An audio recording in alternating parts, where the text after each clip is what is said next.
(1994년에) 한 목사님이 용인에 교회를 하나 개척합니다. 여러분, 개척교회 하면 어떻죠? 저도 저희 아버지 개척교회 하셔서 잘 알거든요. 그런데 저희 원로 목사님도 마찬가지시고 정말 어렵습니다. 그런데 이 목사님 정말 딱 한 가지, 하나님의 말씀만 붙들고 목회 그 사명에 딱, 놀랍게도 세계에서 유례를 찾아볼 수 없을 만큼 놀라운 부흥을 경험합니다. 그래서 지금은 이 교회가 용인에 있는데 한 2만 5천 명 정도, 예배를 주일날 드리는 그런 교회가 됐습니다. 참 존경받는 목사님이고 설교도 너무 잘하시고 그런 목사님이신데, 이 목사님한테 아들이 둘 있었어요. 그래서 둘밖에 없는데 첫째 아들은 이제 아버지 따라서 목사가 되겠다고, 얼마나 좋습니까? 그래서 신학교도 가고 열심히 준비를 하는데 갑자기 개인적인 이 집안의 사정이 생겨가지고 목회를 다 마음의 상처를 받아서 내려놓게 돼버렸어요. 목회를 못해요. 그 둘째 아들은 이제 로스쿨에 들어가가지고 이제 국제 변호사가 됐어요. 그래서 미국에서 이제 그 변호사 일을 변호사로 살아가고 있었는데 42살의 나이에 대장암이 발견이 됐어요. 근데 발견되자마자 사기였어요. 그래서 8개월 만에 하나님께서 먼저 데려가십니다. 이 목사님이 딱 생각을 해보니까, 내가 평생 동안 나 하나님의 말씀만 붙잡고 살았는데 왜 우리 아이들이 다 이렇게 어려운 일을 당하고 우리 가정이 이렇게 힘든가? 여러분, 우리가 하나님의 말씀, 우리가 지금 이제 계속 말씀에 대한 이야기를 나누는데 하나님의 말씀을 붙잡고 그 말씀 따라가잖아요. 그러면 우리 생각에 그래요. 참 좋은 일만 생길 것 같고 감사한 일만 생길 것 같지만 그렇지가 않아요. 내가 열심히 신앙생활 하는데도, 교회 잘 다니는데도 때로 우리 아이들이 원하는 대학, 원하는 직장에 못 가는 경우도 있고요. 또 직장에서 또 안 좋은 일이 생기는 경우도 있고, 또 가정의 형편이 갑자기 어려워지는 경우도 있고, 또 내 안에 원치 않는 질병이 생기는 경우도 있고, 또 사랑하는 사람이 갑자기 세상을 떠나는 경우도 있다라는 겁니다. 분명히 하나님의 말씀은 이랬어요. 능치 못하심이 없다. 그 말씀에는 은혜와 평안이 있고, 그 말씀이 우리 안에 들어오면 나를 변화시키고 내 삶을 통해서 분명히 이루어지는 그런 하나님의 말씀인데, 왜 그 하나님의 말씀을 따라가는데 이렇게 안 좋은 일들이 우리 삶에 일어나게 되는 걸까요? 우리가 하나님의 말씀을 따라가면서 꼭 아셔야 될 한 가지가 있는데, 그게 뭐냐면 하나님께서 하나님의 말씀을 우리에게 주시는 목적을 아셔야 돼요. 이 목적을 알면 우리의 삶의 상황이 어떠할지라도 거기에 붙잡히지 않고 하나님의 말씀을 온전히 담대히 믿음으로 따라 살아갈 줄로 믿습니다. 바라기는 오늘 말씀을 통해서 하나님께서 우리 삶에 하나님의 말씀을 주시는 목적이 무엇인지 깨달으시고, 그것을 통해서 평생 어떠한 삶의 상황 가운데도 하나님의 말씀을 놓지 말고 그 말씀 위에 서서 살아가시는 저 여러분 되시기를 주님의 이름으로 간절히 축원합니다. 오늘 우리가 나눌 이야기는, 우리가 지난주는 누구의 어머니 아버지였죠? 그렇죠. 예수님의 어머니 아버지 요셉과 마리아를 만나봤어요. 오늘 만나볼 사람은 이제 세례 요한의 어머니 아버지를 좀 만나보려고 해요. 세례 요한의 어머니 아버지가 누군지 아시죠? 사가랴하고 엘리사벳이에요.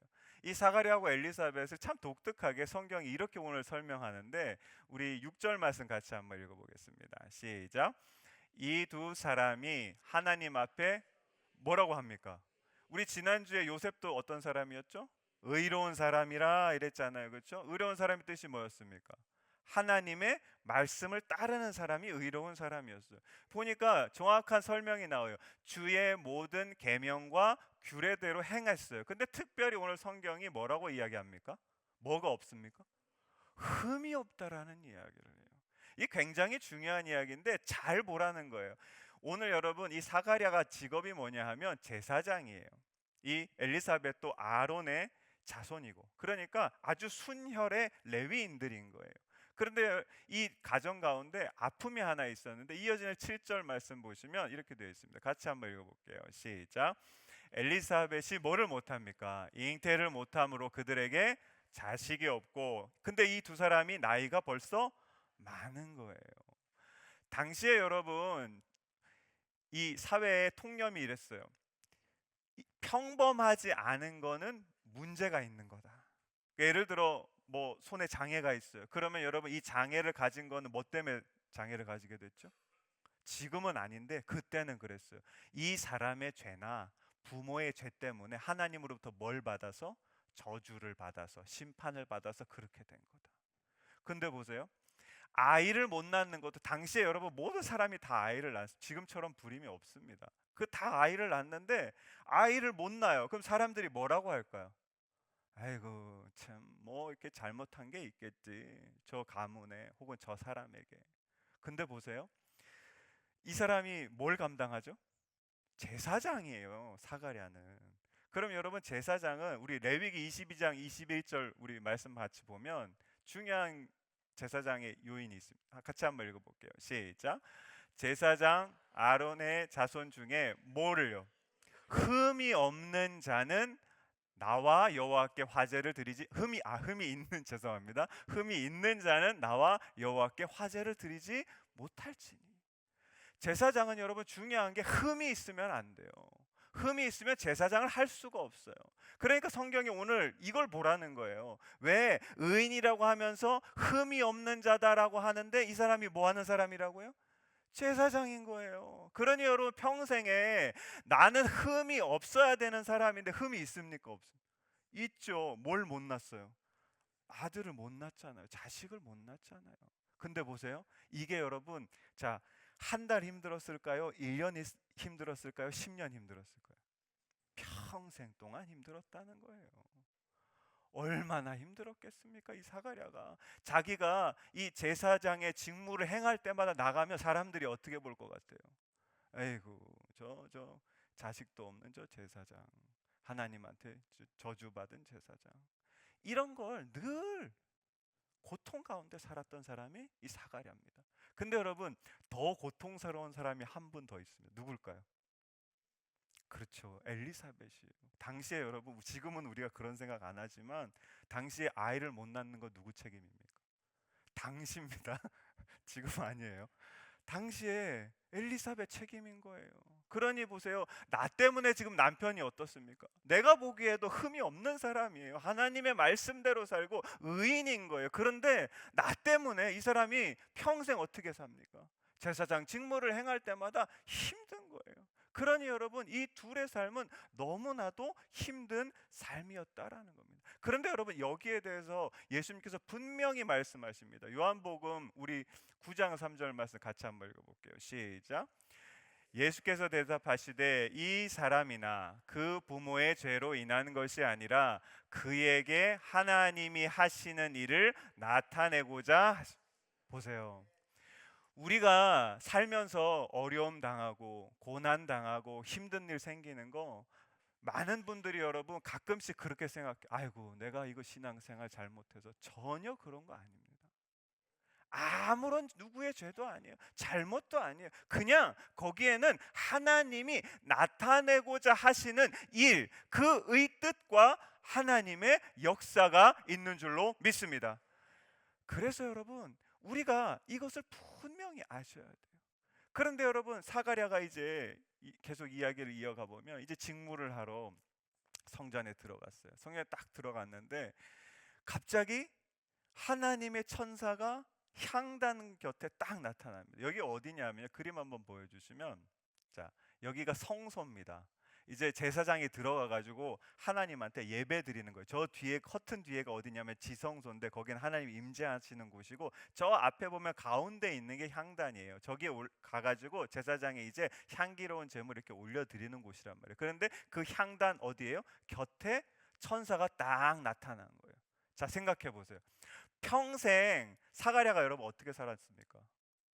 고통 가운데 살았어요. 아, 내가 뭔 죄를 지었지? 우리 조상이 무슨 죄를 지었길래 내가 아들이 없지? 사가랴도 그렇게 생각할 수밖에 없어요. 예수님이 오지 않으셨기 때문에. 그럼 보세요. 자, 제사를 이제 하려고 딱 들어갔어요. 그런데 향단에 누가 나타납니까? 천사가 딱 나타났어요. 당시에 여러분 제사장이 옷 한번 보여주시면, 옷에 이 아랫단에 보면, 저기 아랫단, 파란 아랫단에 보시면 이렇게 금색으로 된 게 이렇게 달려 있죠. 저게 뭐냐면요, 저 종이에요. 그래서 방울 같은 게 달려 있는데, 그래서 걸으면 어떤 소리가 날까요? 찰랑찰랑 소리가 나요. 그러면 밖에서 여기 천으로 됐기 때문에 다 들려요. 그래서 찰랑찰랑 소리가 나면 이 사람이 살아 있는 거고, 소리가 한동안 안 나요. 그럼 어떻게 된 겁니까? 죽은 거예요. 그래서 저 방울도 달려 있지만 허리춤에다가 줄 매고 들어가요, 제사장들이. 그래서 혹시라도 저기는 거룩한 곳이기 때문에 죄를 가진 사람은 들어가자마자 어떻게 됩니까? 죽어요, 옛날에는. 그래서 죽으면 그 줄로 이렇게 끌어내는 거예요. 그런 곳이 이 성소거든요. 그러니까 성소의 그 향단 앞에 누가 나타났습니까? 전사가 나타났어요. 그러면 여러분 대번에 무슨 생각이 들겠어요? 야, 나 이제 죽었구나. 큰일 났다. 이제 내가 애 못 낳던 그 죄를 이제 천사가 얘기하면 나 여기서 이제 죽어서 나가겠구나. 이걸 사가랴가 경험한 겁니다. 그런 사가랴에게 천사가 뭐라고 이야기하냐면 우리 13절 말씀입니다. 같이 한번 읽어보겠습니다. 시작. 천사가 그에게 이르되 사가랴요. 처음에 뭐라고 하죠? 참 저는 신기한 게, 우리 마리아 때도 그랬고 요셉한 때도 그랬고 성경에 등장하지 않지만 이 천사를 만난 사람의 마음을 너무 잘 알아요, 하나님이. 그래서 뭐라고 말씀하시죠? 무서워하지 말라. 그 다음에 정말 기쁨의 소식을 주세요. 너의 간구함이 들린지라 내 아내 엘리사벳이 내게 뭘 낳아주기를? 아들을 낳아주리. 여러분, 이게 기쁜 소식입니까? 아니, 기쁘지 않을 것 같으세요? 너무 기쁜 평생을 기다려 왔잖아요. 그런데 여러분 놀라운 게, 이 이야기를 듣고 이 사가랴가 18절 말씀에 천사한테 어떻게 대답하냐면 이렇게 대답합니다. 같이 읽어볼게요. 시작. 사가랴가 천사에게 이르되 내가 이것을 어떻게, 보세요. 느낌이 어떻습니까? 요 구절만 딱 보시면 기쁩니까? 안 기쁘죠. 뭔가 약간 뉘앙스가 다르죠. 요거를 메시지 성경에 보니까 이렇게 되어 있습니다. 넘겨주시면 Do you expect me to believe this? 그 제가 이거 그냥 그대로 이렇게 번역해 보면, 당신 지금 천사한테 하는 얘기, 사가랴가 당신 지금 내가 그 말을 믿을 수 있을 거라고 생각해요? 이렇게 이야기하는. 아니 보세요. 평생 동안 아들이 없어서 그것 때문에 힘들어해서 아들 갖기를 간절히 기도했던 사람인데, 여러분 왜 사가랴가 이렇게 이야기할까요? 저는요 오늘 18절 말씀 읽으면서 너무 슬펐어요. 왜 슬펐냐 하면, 사람이 이렇습니다. 같은 고통이요 계속 삶에 반복되잖아요. 그럼 어떻게 될까요? 그게 여러분 똑같은 게 그냥 있다 없다 있다 없다 이런 게 아니라요, 그게 쌓여요. 켜켜이 쌓여요. 1년도 아니고 10년도 아니고 평생 동안 고통받았던 그 고통이 마음에 켜켜이 쌓여 있는, 단단하게 마음이 굳어서 이제 나는 소망이 없어. 하나님의 천사가 나타나서, 보세요. 지금 사가랴가 여러분 그 천사를 뭐 하고 있습니까? 두려워하고 있잖아요. 두려워하고 있는데도 불구하고 그 천사 앞에서 아이고 천사 양반 그거 안 돼. 내가 평생 이렇게 살았다고 이렇게 이야기하는 거예요. 너무 슬픈 거예요. 하나님의 말씀을 전혀 받아들일 수가 없는 그 마음이 딱딱히 굳어져 버린, 고통으로 굳어져 버린 마음이 되어 버렸다는 겁니다. 그런데 그 마음에 이 천사가 이어지는 20절에 이렇게 이야기합니다. 같이 한번 읽어볼게요. 시작. 보라, 이 일이 되는 날까지 내가 말 못하는 자가 되어 능히 말을 못하리니 이는 내가 내 말을 믿지 아니함이거니와 때가 이르면 내 말이 이루어지리라 하더라. 아멘. 자, 천사가 뭘 합니까? 사가랴의 입을 탁 닫아버려요. 여러분 보세요. 이 말 못하는 자가 돼서 이제 몇 개월을 보내야 됩니까? 10개월을 보내야 돼. 세례요한이 태어날 때까지. 이 10개월 동안 여러분 사가랴가 어땠을까요? 성경에 나오지 않아요. 어땠을 것 같으세요? 여러분 말 못하고 10개월 있으면 어떠실 것 같아요? 힘들겠죠. 말씀 또 좋아하시는 분들도 많은데 우리가 나이가 많아질수록 또 말씀이 많아지잖아요. 그런데 보세요. 오늘 성경이 이야기하는 건 사가랴가 말 못해서 10개월 동안 힘들었더라가 아니에요. 입을 딱 막잖아요. 그런데 보세요. 입을 딱 막았는데 그 전에 막기 전에 천사가 이 사가랴의 마음에 뭘 주셨습니까? 하나님의 말씀을 주셨어요. 자, 말씀이 여기 들어와 있고 뭐가 닫혔죠? 입이 닫힌 거예요. 여러분, 기독교 전통에서 침묵과 하나님의 말씀이 만나는 걸 우리 뭐라고 하냐면 침묵 기도라고 합니다. 보세요. 이제 사가랴가 입을 딱 닫아요. 여러분, 말은 우리의 뭐가 이 밖으로 나오는 겁니까? 우리의 생각이 나오는 거죠. 침묵이라는 건 뭐냐면 침묵하게 되면 우리의 뭐가 영향을 받을까요? 생각이 영향을 받아요. 그 생각이 말을 많이 하면 말이 할수록 우리 생각이 어떻게 될까요? 많아지거든요. 근데 그 말이 딱 중단이 되면 생각도 같이 낮아지게 돼 있어요. 그러면 여러분 생각이 내려가면 그 마음속에 있었던 뭐가 올라올까요? 하나님의 받은 말씀이 올라오는 거예요. 그 말씀이요 어떤 역할을 하냐면요, 제가 1년에 한 번씩 여러분 어디 가죠? 영성 훈련 가죠. 그 영성 훈련을 가서 하는 게 이 사가랴가 하는 겁니다. 하나님의 말씀 가지고 제가 말씀드렸잖아요. 거기 가면 뭐 못한다고요? 두 가지 못하는데 말 못하고요. 두 번째는 핸드폰 못합니다. 그래서 그거 다 내려놓고 하나님 말씀 딱 붙잡고 그것 갖고 침묵으로 그냥 기도하는 거예요. 제가 2주 동안. 그런데 여러분 그렇게 하면 제가 경험한 건 이래요. 하나님의 말씀이 처음에는 여러분 우리가 마음이 딱딱하고 생각이 딱딱하거든요. 받아들여지질 않아요. 믿어지질 않아요. 내 삶에 그 말씀이 살아 숨쉬지를 않아요. 그런데 침묵 가운데 그거 갖고 기도하다 보면 그 말씀이 뭘 녹이기 시작할까요? 내 마음과 내 단단한 생각을 살살살살 녹이기 시작해요. 그렇게 녹여지면 그러면 이제 다 그게 녹아지면 뭐만 남습니까? 하나님의 말씀만 남는 거예요. 그 말씀이 드디어 내가 믿어지는 말씀이 되고 내 삶에 살아 숨쉬는 말씀이 되는 것이 무엇이냐면 침묵 기도가 가지는 힘이라고 저는 믿습니다. 여러분 사가랴가 10개월 동안 뭘 했냐 하면 이걸 한 겁니다. 하나님의 그 약속의 말씀을 붙잡고 침묵 가운데 그동안 평생 동안 힘들었던 그 고통이 켜켜이 쌓여서 단단해졌던 마음과 생각이 다 풀어지고 이제 하나님의 말씀을 믿고 받아들일 수 있는 요셉처럼 변화된 삶이 되어진 겁니다. 그래서 여러분 놀라운 게 이 사가랴가 10개월이 딱 지난 다음에 이제 여러분 우리 누가복음의 특징이 있는데 1장이 여러분 굉장히 깁니다. 우리가 읽진 않았지만 76절과 77절에서 이렇게 고백합니다. 우리 같이 한번 읽어볼게요. 시작. 이게 세번역 말씀인데 뭐라고 시작합니까? 여기서 아가야는 누구죠? 이제 세례요한이 태어났어요. 그래서 아기를 보면서 이야기하는 걸 같이 한번 읽어볼게요. 시작.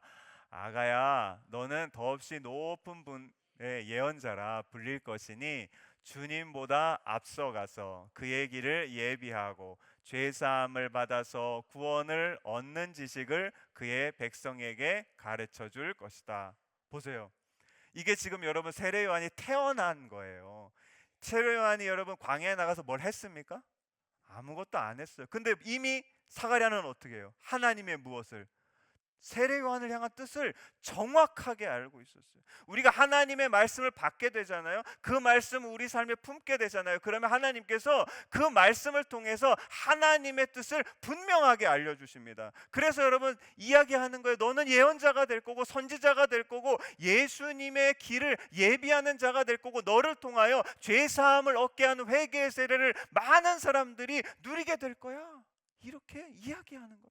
근데 여러분 더 놀라운 것은 거기서 끝나지 않고 이어지는 78절과 79절 말씀입니다. 같이 한번 읽어보겠습니다. 시작.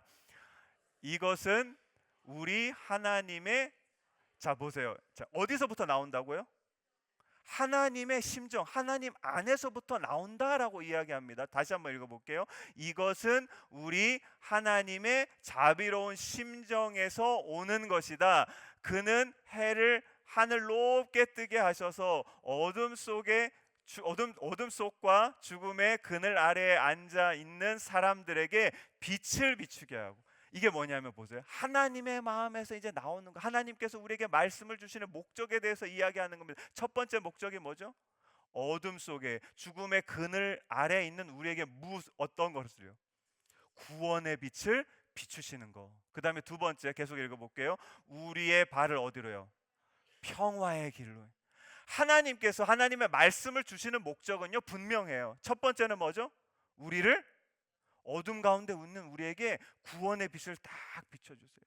그리고 여러분 여기서 끝나는 게 아니라 우리를 보세요. 우리가 흔히 그렇게 생각, 구원 받았으면 나중에 죽으면 천국 가면 되죠. 아니에요. 이 중간에 이 세상의 삶이 중요한 거예요. 하나님은 이 세상의 삶을 어떤 길로 인도하신다고요? 평화의 길로 인도하신다. 그래서 여러분 천사가 19절에 오늘 이렇게 이야기하는 겁니다. 같이 읽어보겠습니다. 19절 말씀 세 번역입니다. 시작. 천사가 그에게 말하였다. 나는 하나님 앞에 서 있는 가브리엘인데 나는 내게 이 무슨 소식을요? 이게 왜 기쁜 소식입니까?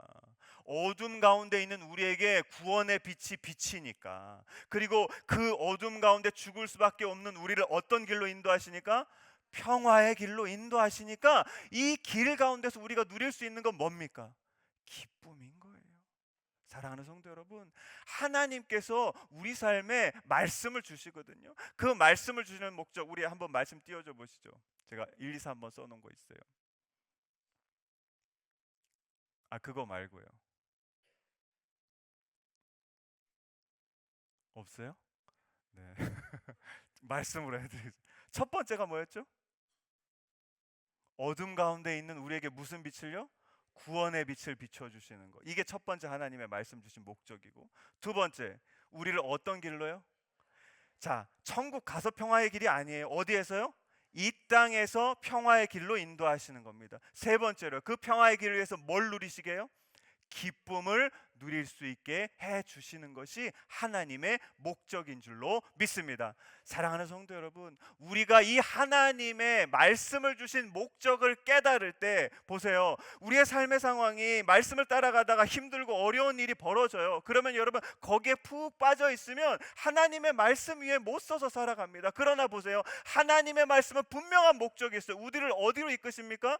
구원의 빛 가운데로, 평화의 길 가운데로, 기쁨의 자리 가운데로 인도하시는 거예요. 여기만 지나가면 이제 뭐가 시작되는 겁니까? 평화의 길이 시작되는 거고, 그 길 위에서 기쁨을 누릴 수 있게 해 주실 줄로 믿습니다.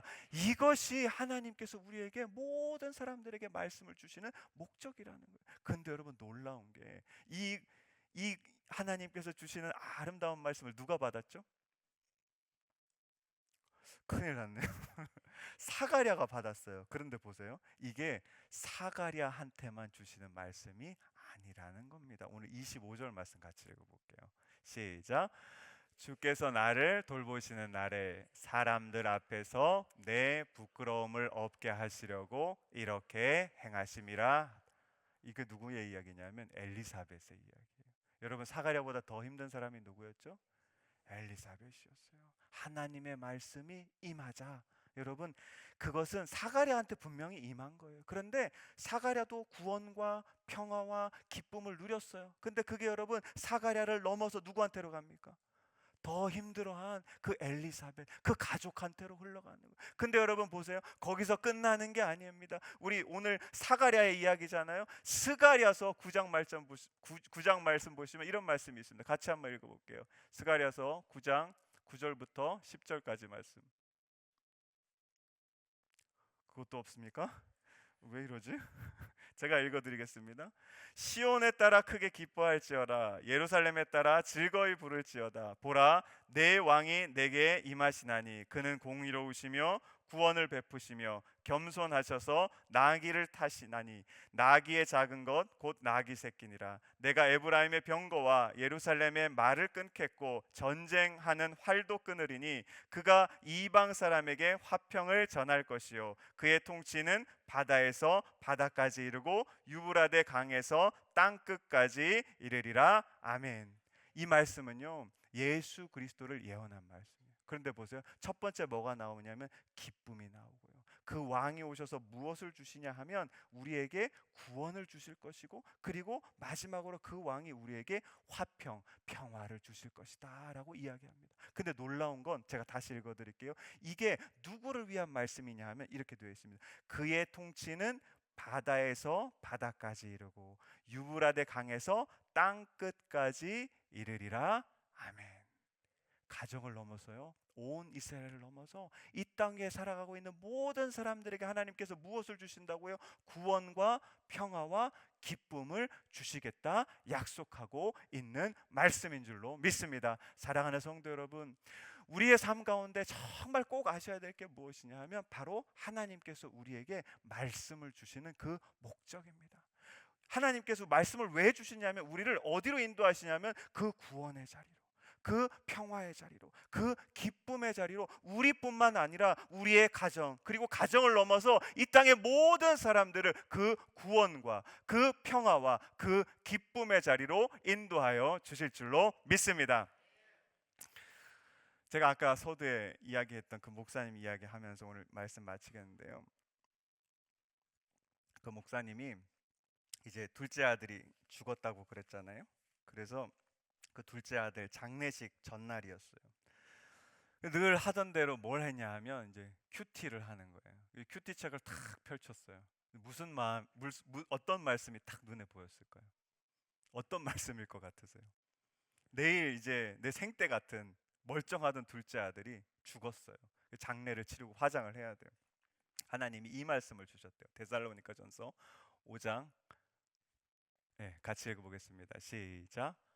항상 기뻐하라. 쉬지 말고 기도하라. 범사에 감사하라. 이것이 그리스도 예수 안에서 너희를 향하신 하나님의. 이 말씀 다 읽고 목사님 어땠을까요? 대번에 원망이 되더래요. 하나님, 우리 아들이 죽었어요. 내 첫째도 지금 목회 못하잖아요. 근데 어떻게 기뻐해요? 어떻게 기도해요? 어떻게 감사해요? 그런 마음이 탁 들더래요. 근데 하나님 뭐라 그러신 줄 아세요? 이거 명령이야. 딱 한마디 하셨대. 그래서 하나님 주신 말씀이니까 내가 스가랴처럼 그 말씀 품고 기도해야지 하고 이 말씀 품고 기도하기 시작하셨대요. 그래서 이제 아들 장례 다 치르고 그 화장하고 나면 뭐가 났습니까? 골분 남잖아요. 그걸 넣었더니 이렇게 큰 아들이었는데 자기 백팩 안에 딱 들어오는 사이즈 됐더래요. 그래서 그거 메고 한국 돌아왔더니 그때 이제 코로나 기간이었는데 그때 뭐 하죠? 외국에서 오면 2주간 격리해야 돼요. 자기 너무 감사했대요. 2주간 입 딱 닫고 정말 주신 말씀, 이 말씀 가지고 항상 기뻐하라, 쉬지 말고 기도하라, 범사에 감사하라. 이 말씀 가지고 계속 기도했대요. 근데 기도하는 중에 놀라운 경험을 하는데 어떤 경험을 하냐면 자식을 먼저 떠나보낸 그 부모의 고통이 보이기 시작하더래요. 암으로 투병하고 있는 사람의 그 힘듦이 보이기 시작하더래요. 당신 목사님 아들들은 뭐 대학도 안 떨어지고 막 가가지고 뭐 의사도 아니 그 변호사도 되고 했지만 대학 떨어지고 자기 원하는 거 못하고 그런 자녀들을 가진 부모와 그 자녀들의 한숨이 보이더래요. 그래서 이 목사님이 이제는 뭐 하시는 목사님이 됐냐 하면 이제 그 사람들의 마음들을 다 알고 그 고통을 다 알고 이 말씀을 통해서 그거 위로해주는 그런 사역을 하는 목사님이 되었다고 이야기해요. 그러면서 이 목사님이 이 아들의 장례를 치르면서 10가지 감사한 제목을 이렇게 쓰셨어요. 우리 같이 한번 볼게요. 제가 읽어보겠습니다. 첫 번째, 아들이 지독한 암의 통증에서 해방되어 감사. 영광의 나라 천국에 들어갔음에 감사. 아들의 유머가 많아 즐거웠던 기억에 감사. 아내와 손자라는 남겨진 가족에 감사. 어려서 좋아했던 게임, 지금 이래까지 연결된 삶에 감사. 아들의 고통을 통해 예수님의 고통을 깊이 알게 하신 것에 감사.